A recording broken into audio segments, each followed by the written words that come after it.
Welcome to Chapter 6, Principles of Lifting, Moving, and Positioning Patients.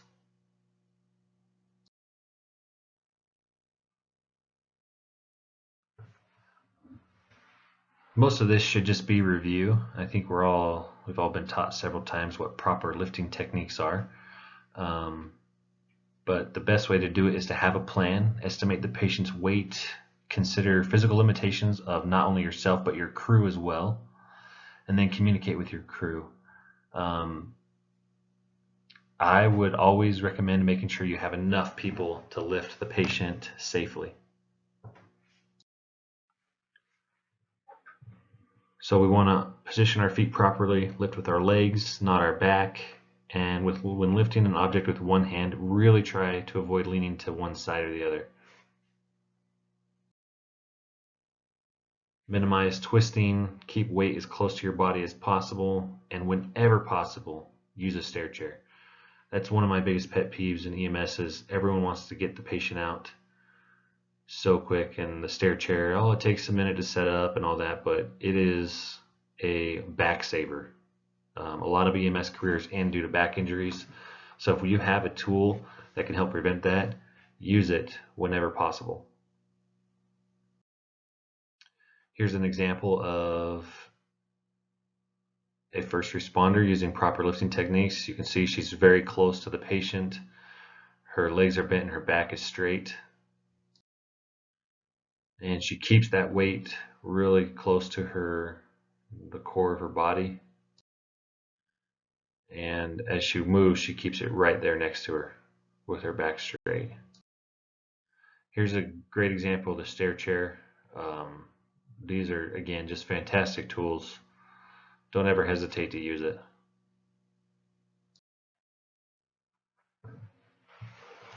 So we obviously only want to move a patient when absolutely necessary. That could be due to a dangerous environment, needing to transport right away, or we may not be able to get to their airway, or we may not be able to control bleeding where they're currently at. Or maybe they're blocking a patient that needs life-saving care. Maybe we've tagged them triage-wise as, a yellow, but there's a red on the other side of them in the car, and we need to get to that red right away. And obviously, moving the patient can cause a lot of pain. So be aware of that, and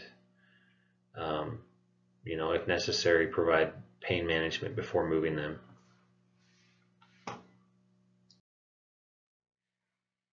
So why is it important to use proper lifting and moving techniques? Well, obviously because we don't want to injure ourselves. If we're injured and we need help ourselves, then we've become another patient.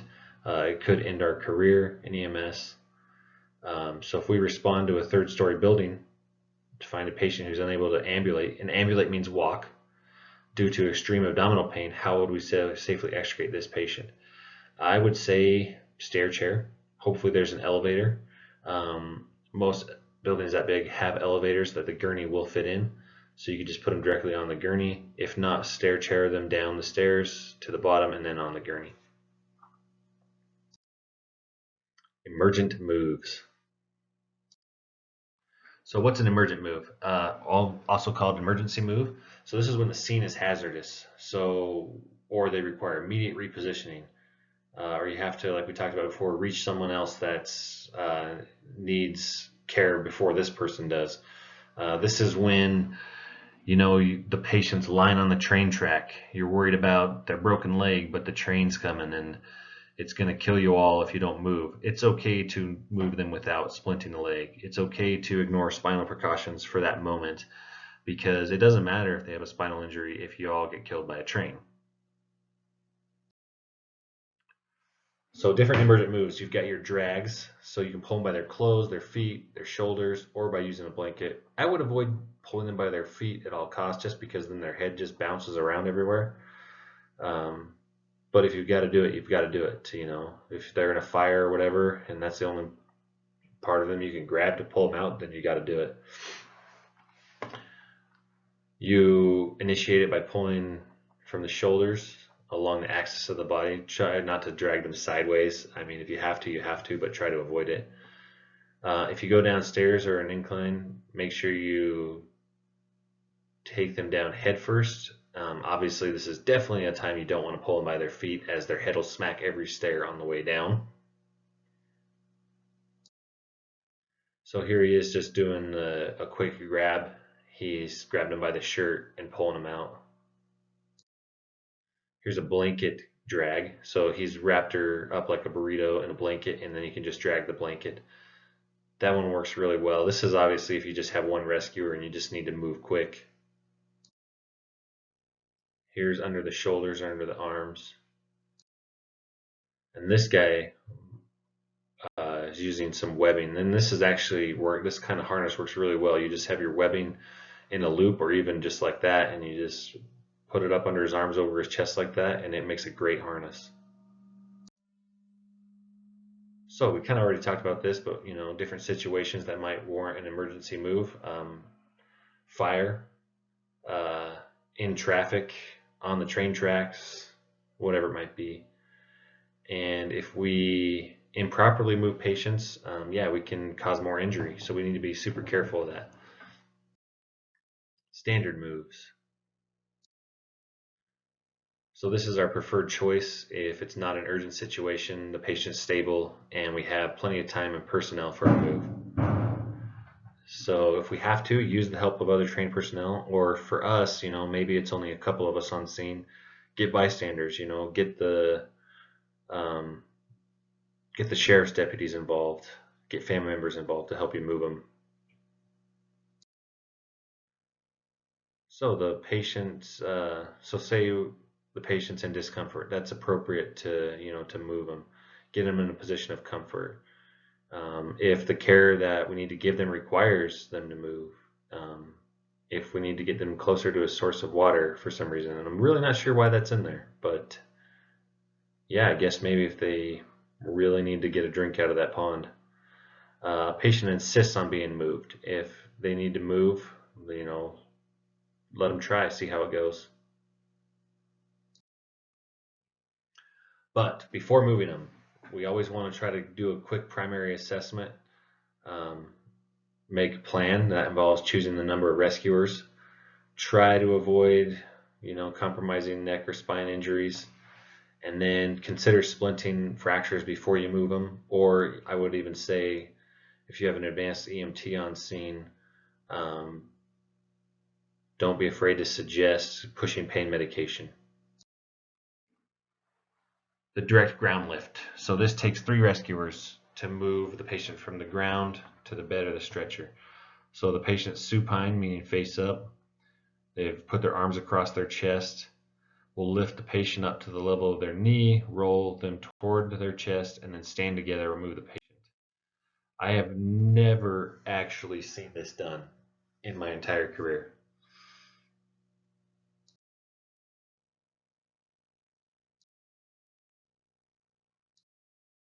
So the extremity lift, 2 rescuers, one lifting the patient's arms, one lifting the legs. This is a great way to move the patient from the ground to the chair or the stretcher. Do not perform if the head, neck, spine, shoulder, hip, or knee is injured, or there may be fractures to the extremities. They should be, to start it, supine with their knees flexed. So someone will kneel at the head of the patient, put their hands on their shoulders and lift them up into like a sitting position, similar to this picture here. Then the responder in the back is going to put their arms under the patient's armpits and grasp the patient's wrists, and you'll pull them into a sitting position. Just like that. And if you notice and you look close, the female responder here has hold of the patient's wrists. And then both responders stand at the same time and then move as a unit when carrying the patient and avoid swinging them. So I've also heard this carry referred to as the Rogers carry, and we use this all the time. This is a great way to get people onto the stair chair or onto the gurney, or even if you have a lighter patient, to get them, out of the house to the gurney really quick. The direct carry method is when you don't suspect any spinal injury, and you're moving them from the bed to the level position, excuse me, from the bed to the stretcher. You want the stretcher right alongside the bed. Again, this is one of these weird ones they put in here that I have never seen done.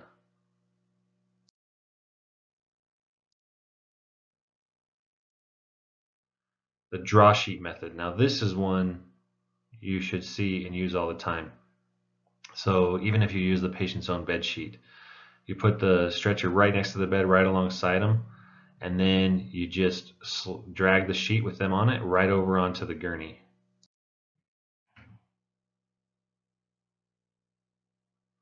Some hospitals also use slider boards or slide bags. So right here in this image, they're using a slider board, so they kind of wedge it under there, and it helps them just slide the patient right over. We can do this from their bed or whatever, but really just a sheet works amazing. Here's a good example of a slider board, and then in picture B, that is one of those sheets it was discussing. I've never seen that. I've only ever seen the boards. Wheeled stretcher. So we don't really use this much here, but it's good to be familiar with it.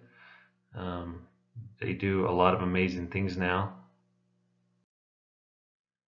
So there's different types. There's a single operator where the undercarriage just collapses, dual operator where the second provider lifts the undercarriage, and the electric pneumatic lift.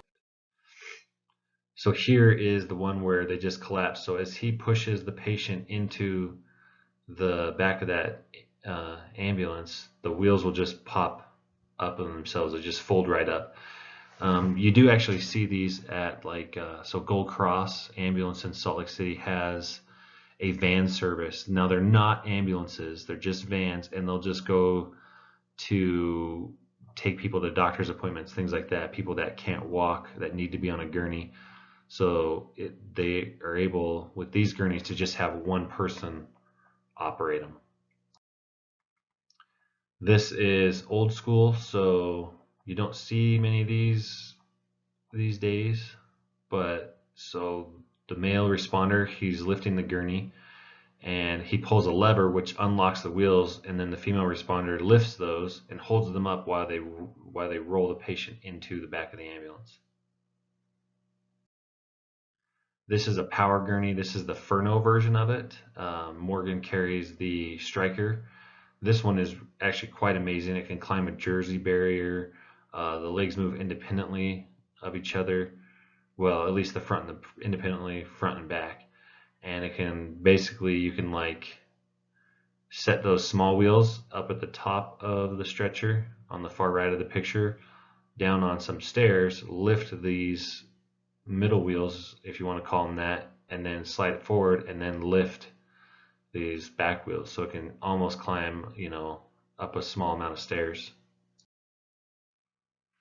Other equipment we carry: scoop stretcher for hip and pelvic injuries, our portable stretcher, our flexible stretcher, basket stretchers, or stair chairs. So this is the scoop. These are great for hip injuries, things like that. You just slide it underneath them, both halves, and scoop them right up, basically. You don't see these anymore. It bends in half. It's that soft or folding stretcher. This we carry like a patient tarp. Typically nowadays, though, they're one-time use. And this is our basket, or our Stokes basket. You typically see this in like search and rescue, high angle rescue, helicopters, those types of rescues. This is like a combination. This is a scoop and a backboard together. I believe we do carry one of these, and these are my favorite thing.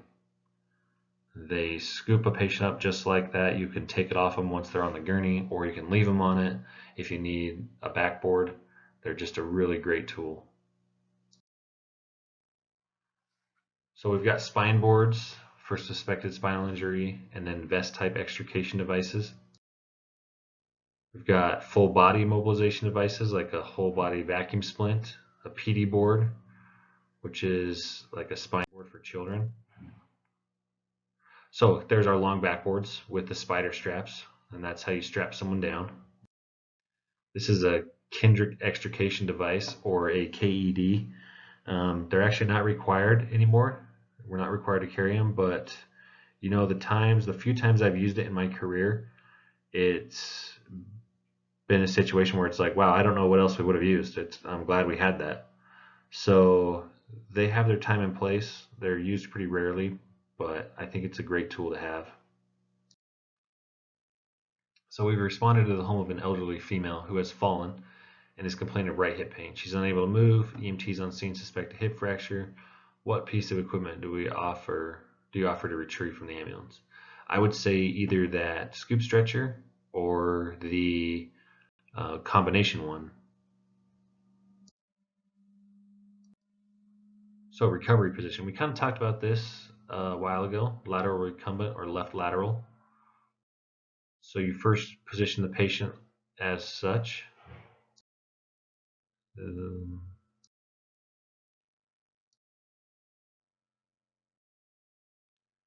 Make sure they're still breathing, and if you notice, their head is resting on that left arm, and then their right leg is kind of holding them from rolling back onto their back.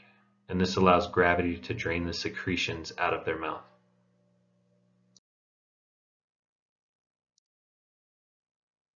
Fowlers and semi-Fowlers. So Fowlers is placed fully upright in a seated position, and they're basically at a 90-degree angle. Semi-Fowlers is typically how people are transported on the ambulance gurney. So that's where their back is slightly tilted up, but their legs are out straight. The shock position we talked about before. Log roll, this is how we're putting patients on backboards. 3 rescuers is ideal, but you can do it with 2. We always want to maintain manual stabilization until the patient is secured. If we're suspecting spinal injury, you see the rescuer on the left is holding manual stabilization. Getting ready to log roller, so they're getting the backboard up alongside her. The responder at the head is going to count to 3 and tell everyone to roll. Then one of the responders will feel the back, expose the spine, make sure there's no injuries. And then the roller back down on the board. Another way to get a backboard on is for everyone to lift them up and then slide it straight underneath them. All right, so restraining patients. This is a touchy subject. If a patient's combative and a threat to us or themselves, it may be required or may be necessary for us to physically restrain them. So that if it's physical, it's us holding them with our hands or legs so they can't move. Mechanical would be applying a device to the patient. So hard restraints, handcuffs, shackles, zip ties, belly chains, that's only a law enforcement thing. We should not be carrying those or using them. We will carry things like fabric cuffs. We can use rolls of gauze or sheets even to hold them down. So right here you can see they have soft restraints tied around his wrists, and he's pulled his arms that way so that he loses a lot of strength. These are typically the type that you'll see out in the field. You just tie it right to the gurney. All right, so when we're restraining them, secure the limbs with appropriate restraining equipment. Never secure them face down. That used to be a thing, but it can cause positional asphyxia. It makes it hard for them to breathe and they can suffocate. Whenever you do restrain them, consider some supplemental oxygen. Check their airway, breathing and circulation, just like splitting before and after, and then every 15 minutes if they're stable. If you do restrain them, make sure you document a reason for restraining them. Make sure that you only use the force required.